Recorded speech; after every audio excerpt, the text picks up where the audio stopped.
நண்பர்களுக்கு வணக்கம். தினம் ஒரு தாவரத்தில் இன்று ரானுன்குலஸ் செலரேட்டஸ் கிரஸ்ட் பட்டர்ஃப்ளை கப் அப்படின்னு சொல்லக்கூடிய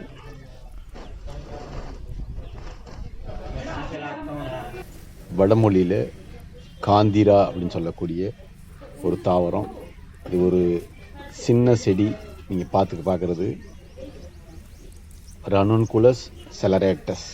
இது பார்க்குறதுக்கு நம்ம வீட்டில் உபயோகப்படுத்துகிற கொத்தமல்லி தலை மாதிரி இருக்கும் பார்க்குறதுக்கு. இதோட இலை அமைப்பு கொஞ்சம் வேறுபட்டு இருக்கும். செலரி லீவ்ஸ்னு சொல்லுவாங்க, அதை மாதிரி இருக்கும் பார்க்குறதுக்கு. இது அதிக அளவில் நீர்ப்பாங்கான இடங்களில், ஓடைகளில் எல்லாம் பார்க்கலாம். அதிக அளவில் வற்றிய ஓடைகள் எல்லாம் பார்த்திங்கன்னா அதிக அளவில் இருக்கும். பார்க்குறதுக்கு ரொம்ப அழகாக இருக்கும், பச்சை பசுமையாக இருக்கும் பார்க்குறதுக்கு. ஒரு ஷோ பிளான்ட் மாதிரி இருக்கும் பார்க்குறதுக்கு. ஆனால் இந்த செடி நச்சுத்தன்மை கொண்டது, உள்ளே உபயோகிக்கக்கூடாது. வெளிப்புற தோல் நோய்களுக்கு இதை உபயோகப்படுத்தலாம். மற்றபடி இந்த செடியை உள் உபயோகத்துக்கு எடுத்துக்கொள்ளக்கூடாது. இதோட பூக்கள் பார்த்திங்கன்னா கிணற்று பாசானோட பூக்கள் மாதிரி இருக்கும் பார்க்குறதுக்கு.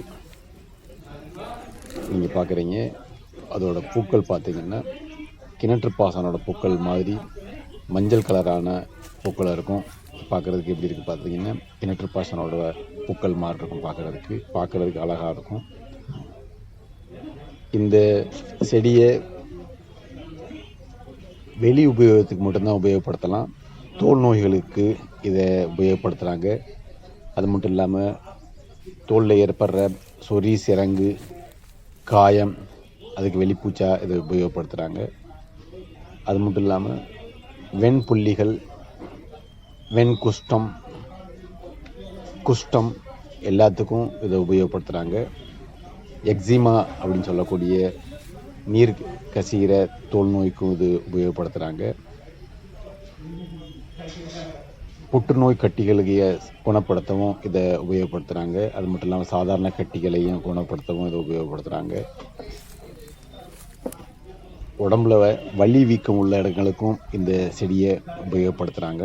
ஆனால் இந்த செடியை வெளிப்புற உபயோகத்துக்கும் சரி, உள்புற உபயோகத்துக்கும் சரி உபயோகப்படுத்துறதுக்கு முன்னாடி இதை பற்றி நல்லா தெரிஞ்சவங்ககிட்ட கேட்டுட்டு உபயோகப்படுத்துறது நல்லது. இந்த செடி பார்க்குறதுக்கு அழகாக இருந்தாலும் ஆபத்துகள் நிறைந்த இந்த செடி ரானுன்குலஸ் செலரேட்டஸ். இந்த செடி நீர்ப்பாங்கான இடங்களில் வருஷம் முழுசும் வளரக்கூடியது.